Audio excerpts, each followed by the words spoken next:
2 करोड़ 20 लाख का इनामी कुख्यात माओवादी मिसिर बेसरा से 14 दिनों तक पुलिस ने पूछताछ की है। इस पूछताछ में कई अहम जानकारी नक्सल संगठन से जुड़ी सामने आई है।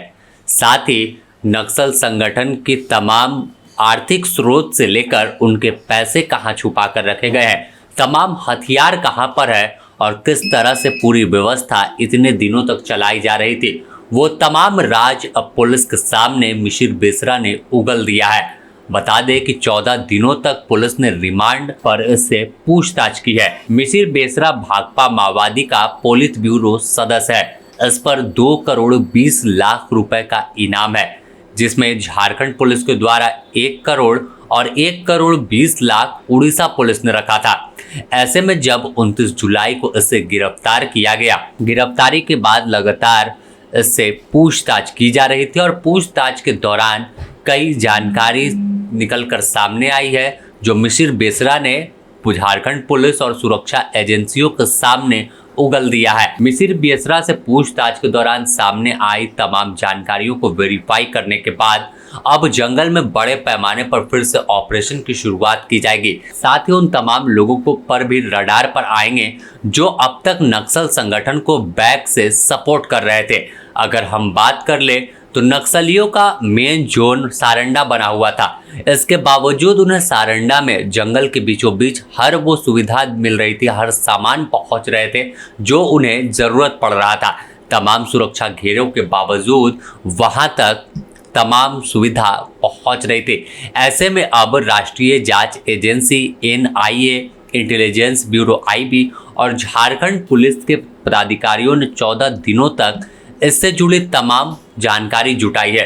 नेटवर्क, फंडिंग, हथियार आपूर्ति और संगठन में कौन लोग सहयोग कर रहे थे, तो तमाम जानकारी मिसिर बेसरा से सुरक्षा एजेंसी और झारखंड पुलिस के पदाधिकारियों ने फिलहाल पूछताछ में निकाली, जिसके बाद अब आगे कार्रवाई होगी।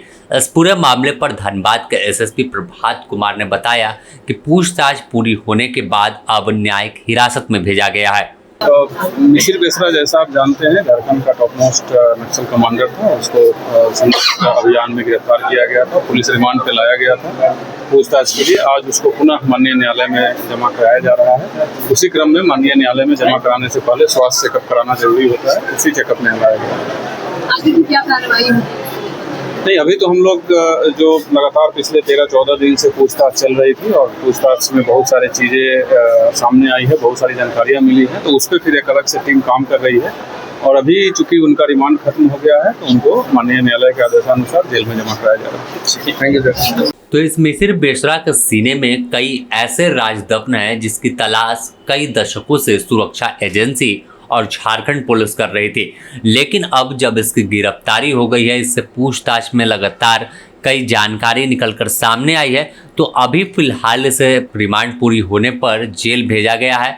हो सकता है कि इसके बाद फिर जांच एजेंसियां फिर से इसे रिमांड पर लेकर अलग अलग पूछताछ कर सकती है, जिससे उस जांच की कड़ी को और आगे बढ़ाया जाए और इस पूरे नेटवर्क को, पूरे जो ग्राउंड तैयार किया गया था जिससे माओवाद इतने दिनों तक फल फूल रहा था, जंगल में इनकी समांतर व्यवस्था चल रही थी, उन तमाम चीज़ों को लेकर जानकारी सामने निकाली जा सके और वो तमाम चेहरे बेनकाब होंगे जो इस पूरे नेटवर्क को पीछे से सपोर्ट कर रहे थे।